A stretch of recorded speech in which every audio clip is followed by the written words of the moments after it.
Hello friends, welcome to அபி சமையல். இன்னைக்கு நம்ம ரொம்ப சுவையான கடலை மாவு போண்டா எப்படி செய்யறதுன்னு பார்க்கலாங்க. 3 பெரிய வெங்காயத்தை பொடி பொடியாக நறுக்கி வச்சுருக்கேங்க.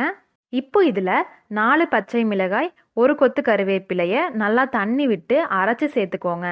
நீங்கள் பச்சை மிளகாயை அரைக்காமல் பொடி பொடியாக நறுக்கி கூட சேர்த்துக்கலாங்க. கூடவே கொஞ்சமாக மல்லித்தழை சேர்த்துக்கோங்க. தேவையான அளவு உப்பு போட்டுட்டு 1/4 கிலோ கடலை மாவு சேர்த்துக்கோங்க. இப்போ இதை தேவையான அளவு தண்ணி சேர்த்துட்டு நல்லா கலந்துக்கோங்க. இப்போ பாருங்க, மாவு ரெடி ஆயிடுச்சு. இதை நம்ம எண்ணெயில் போட்டு பொரிச்சிடலாம். எண்ணெய் நல்லா காஞ்சதும் நம்ம கலந்து வச்சிருக்க மாவுல இருந்து கொஞ்சம் கொஞ்சமாக எடுத்து போட்டுக்கோங்க.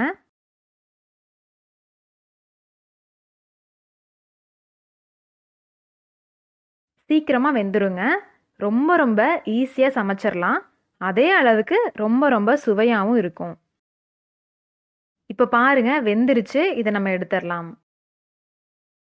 அவ்வளோதாங்க, ரெடி ஆயிருச்சு ரொம்ப சுவையான கடலை மாவு போண்டா. நீங்களும் இதை சமைச்சு சாப்பிட்டு பார்த்துட்டு எப்படி இருக்குன்னு எனக்கு கமெண்ட் பண்ணுங்க.